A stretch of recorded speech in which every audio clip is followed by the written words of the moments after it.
Hi, Freeze. I'm Batman. Hey, what's up everybody? Thank you so much for checking out today's video, where I'm going to be discussing the film that tied off the first era of Batman films that began with Tim Burton's 1989 film, and that of course is the 1997 Joel Schumacher film, the famously toyetic Batman and Robin. But before I get into my thoughts on the movie, I want to know about your experience with Batman and Robin. So please drop me a comment below and let me know, when did you first see the movie, and what was your impression of it? I've actually got quite a prologue before getting into the actual review portion of this video, which will kind of go over the history of my relationship with this movie, but if you're not interested in hearing about that and you just want to jump straight into the review portion of the video, I've included a time marker in the description so that you can just start from there if you'd like to. But for those of you who are interested in hearing about that history, well, Here we go. as has been established in my previous videos, I'm a huge fan of Batman and have been since the first film from '89. And I was 10 years old whenever this movie came out, so of course, having loved all of the previous films prior to this, I was extremely excited to see this movie whenever it came out. And honestly, as a 10-year-old Batman fan seeing it my first time in the theaters, I actually really enjoyed it. So, yes, I am admitting to you right here and now that I did enjoy this movie whenever I got to check it out in theaters, and I think I may have even gone to see it twice. But once I was able to see it again after getting a copy of it on VHS, and the excitement of the theater environment wasn't there to help back it up, so sort of began my roller coaster relationship with this movie. Now, I didn't immediately slip into hating the movie at all, but I did quickly determine that it in no way stacked up to any of the other films, including its predecessor. So I basically decided, okay, I still like this movie alright because it's a Batman movie, but it's just not anywhere near as cool as the others are. But as a few years ended up passing, I didn't end up revisiting this movie as often as I would some of the other films, and my appreciation for the world of film had always been pretty vast, so it had far expanded beyond just the world of Batman by that point. And I was spending a good bit of my viewing time on many different types of movies in the meantime.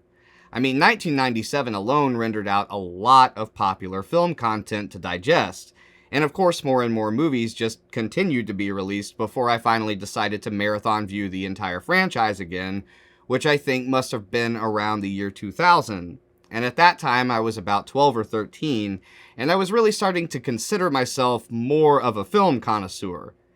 Now, don't get me wrong, I was still a kid, and I still really didn't know a lot of the more technical aspects that I ended up learning much later, but I had started to take my love for movies much more seriously, and had even started to take some drama and theater classes extracurricularly.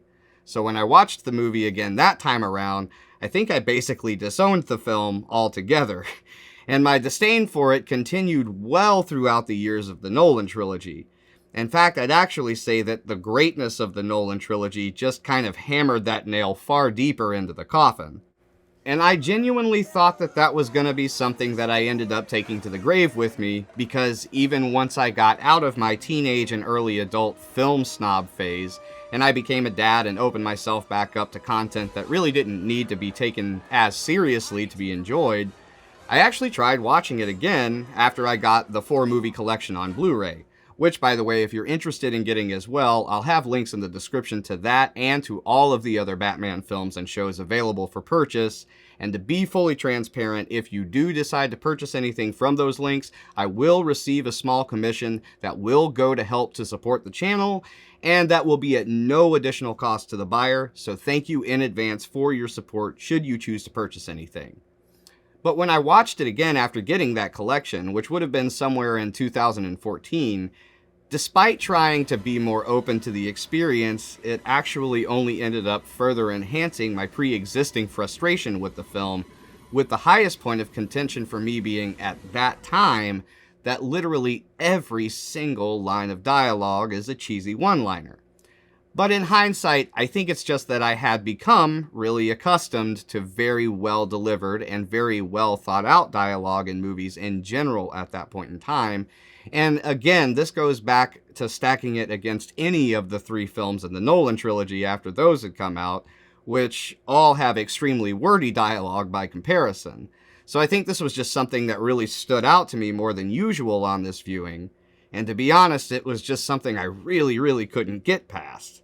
That combined with many of the other technical issues in the film, such as some of the cheap-looking props, some of the odd editing choices, the costume design choices, it was just all enough for me to go, alright, I already hated this movie, but geez, it's a bigger piece of crap than I remembered. So there I was, well into my adulthood, and I was pretty thoroughly convinced that I would never ever possibly find any value in this movie as a Batman fan, as long as I lived. But life can be kind of funny, because I actually just recently revisited the film after deciding to revisit all of the movies again for preparation of the newest Batman film, The Batman, which of course just hit theaters last weekend. And though I went into this viewing fully believing that I'd pretty much feel exactly the same way about it a good 8 years later, my feelings about it this time around actually ended up surprising me in a pretty big way. So without any further delay, it's time to get into my thoughts on this most recent viewing, but if you stuck it out and watched the prologue to the review, I just want to say a quick thank you. I really do appreciate you checking out this part of the video. So on my most recent viewing of Batman and Robin, I surprisingly realized that I no longer actually feel the disdain for this movie that I felt for so long, and that there are actually elements of it that I do genuinely appreciate and enjoy at this point in my life. Now, I'm really not here to defend the film. Most everything bad that's ever been said about the movie stands. It's not a good film cinematically. Despite the acquisition of an extremely talented ensemble cast, including George Clooney as Batman, Arnold Schwarzenegger as Mr. Freeze, Chris O'Donnell returning in the role of Robin, Uma Thurman as Poison Ivy, and Alicia Silverstone as Batgirl, almost every single performance is completely undermined by a script that treated itself intentionally like a cartoon. And the performances range from being way under the top in one case in particular, to being way over the top with almost every other case. And to be more clear about that statement, I actually think that it's George Clooney's performance that feels very under the top in my opinion, while everybody else's pretty much feels way over the top. Except for Michael Goff as Alfred, of course, who's just perfect in all the Batman movies. But on top of the zany performances, some of the props during certain scenes come across as looking pretty cheap and silly looking. The one scene that always stands out in my mind is actually close to the beginning of the movie when Robin gets frozen into a block of ice by Mr. Freeze, and Batman has to lift him and set him into a pool of water where he proceeds to thaw him out using a laser that he grabs from his utility belt.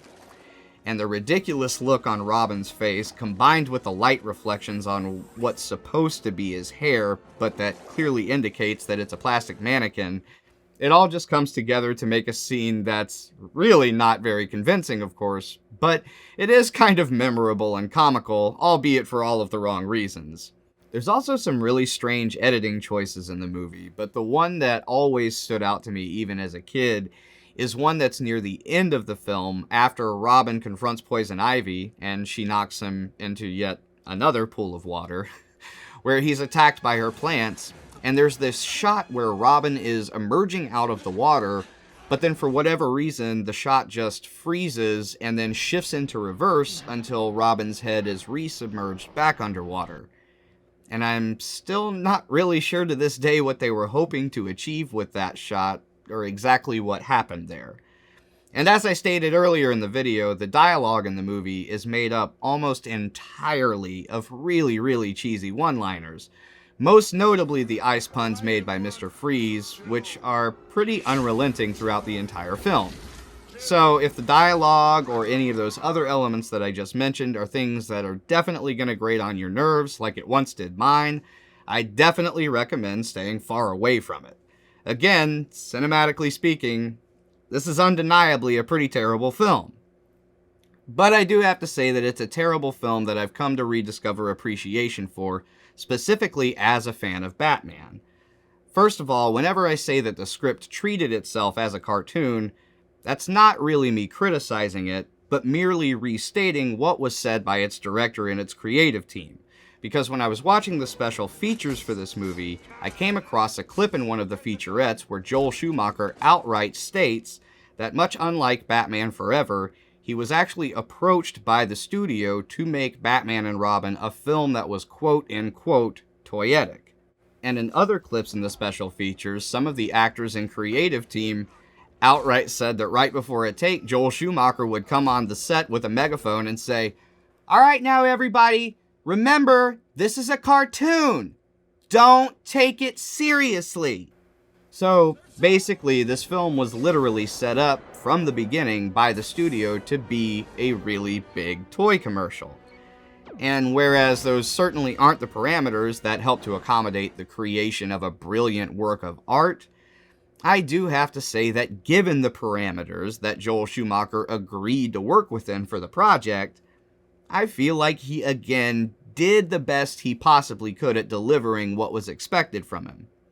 And as bad as all of those things that I mentioned earlier can be perceived as being, particularly from a cinematic standpoint, or from the perspective of somebody who's seeking out a serious and more impactful interpretation of the world of Batman and his characters, I've actually come to see the value in it nonetheless, which I can partially credit to a rediscovered appreciation for the classic Adam West series. You see, after having rewatched the 1966 Adam West TV series as an adult a few years back after the collection was released on Blu-ray, which if you're interested in grabbing a copy of as well, you can also check out by clicking one of the links below, I gained a much bigger appreciation for a less serious approach to the character of Batman and his rogue gallery of villains. And one of the most enjoyable aspects of that show, in my opinion, is the camp created by the intentionally over-the-top performances by the entire cast. I mean, everyone from Adam West to Burt Ward to Cesar Romero, Burgess Meredith, Frank Gorshin, Julie Newmar, Eartha Kitt, Vincent Price, George Sanders, Otto Preminger, Eli Wallach, to my personal favorite, Victor Buono. I mean, they all played their characters incredibly over the top. But the fact that you could tell that these performers were having so much fun made it a genuinely fun experience, in my opinion. And whereas that definitely doesn't apply to every single performance in the case of Batman and Robin, it does seem clear to me that there were a few performances that really set out to try to capture that same energy, and the first one that comes to mind is Arnold Schwarzenegger as Mr. Freeze. But Jonathan, you just said that his ice puns were unrelenting. Yeah, I did, but one thing I can say is that Arnie delivers each one of those lines with a genuine sense of fun and energy, and it definitely appears that he's having a pretty decent time. And another amazing performance that fits that description, but isn't really given a lot of screen time in the movie, is the one given by John Glover as Dr. Jason Woodrow, who's the guy responsible for the transformation of Dr. Pamela Isley into the fiercely and fatally seductive Poison Ivy. Which brings me to the most wonderfully over-the-top performance in the whole movie, which is delivered dazzlingly by Uma Thurman as Poison Ivy. Now again, from a cinematic standpoint, the way that her character in this is handled is pretty garbage. It's basically, yet again, another recycled take on Selina Kyle's transformation, much like I stated regarding the Edward Nygma transformation into the Riddler from the previous film, only this is to a much more blatant degree. It's basically an identical carbon copy in the sense that they do the caterpillar to butterfly approach again and start her off as a very socially awkward character that eventually turns into a sexy villain after she discovers her boss's evil plot and he attempts to murder her. Does that sound familiar? But the lack of creativity behind the writing of the character, I think, is made up for pretty tremendously by Uma Thurman's seemingly very self-aware and over-the-top performance, which again very closely matches the energy of the 1960s villains in my opinion. I'd even go so far as to say that in many ways it matches that of Victor Buono's legendary performance as King Tut, which again was my personal favorite villain performance from the show. Also, Schumacher's direction in the way that the scenes are lit, again, using a lot of bright neon colors like the ones that were utilized in Batman Forever, and again using the appropriately accommodating score by Elliot Goldenthal, were all elements that helped to pull together and effectively convey that intended toyetic and cartoony vibe that was meant to line up with the energy of the 60s TV series and comics. So, while it certainly doesn't make for a great cinematic Batman experience, if you can open your perspective up to it, it does at moments lend itself to a similar energy experienced by watching the Adam West series, and to the energy experienced when digging into some of the sillier Batman comics from the 1960s. There are actually a good number of sequences in the movie that come immediately to mind, in my opinion, that effectively delivered that very same type of camp energy in a silly but enjoyable way. Now, I will say that I don't think it's anywhere near as great as the TV series was, as just about every performance on that show was again pretty uniformly over the top, starting with the unsurpassingly campy yet cool performance given by Adam West as the titular character, whose energy was matched pretty similarly by all of the other accompanying characters.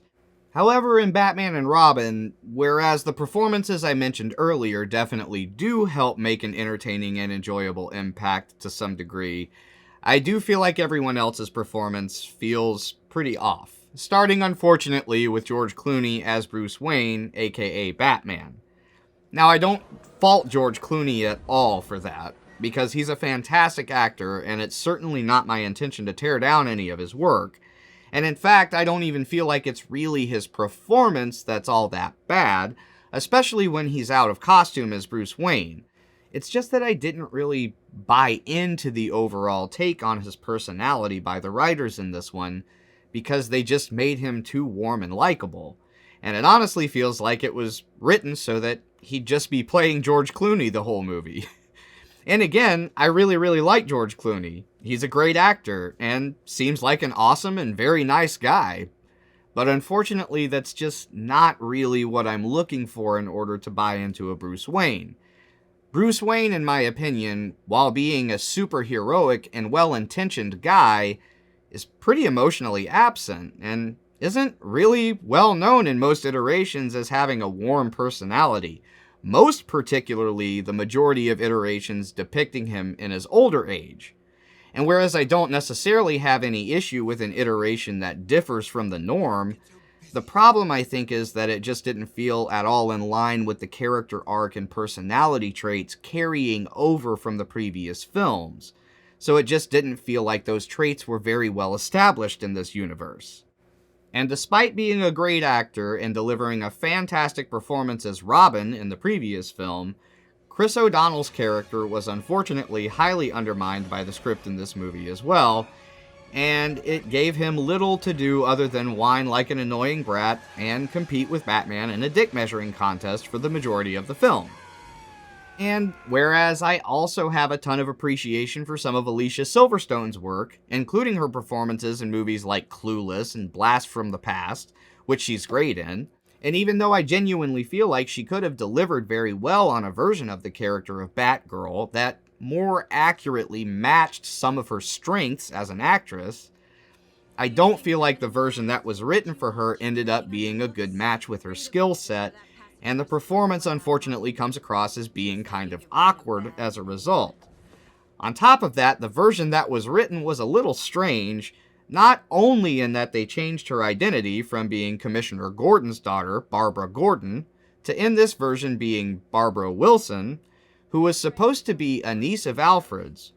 But what's even more so strange is that she's supposed to be his niece from England, despite having absolutely no English accent at all.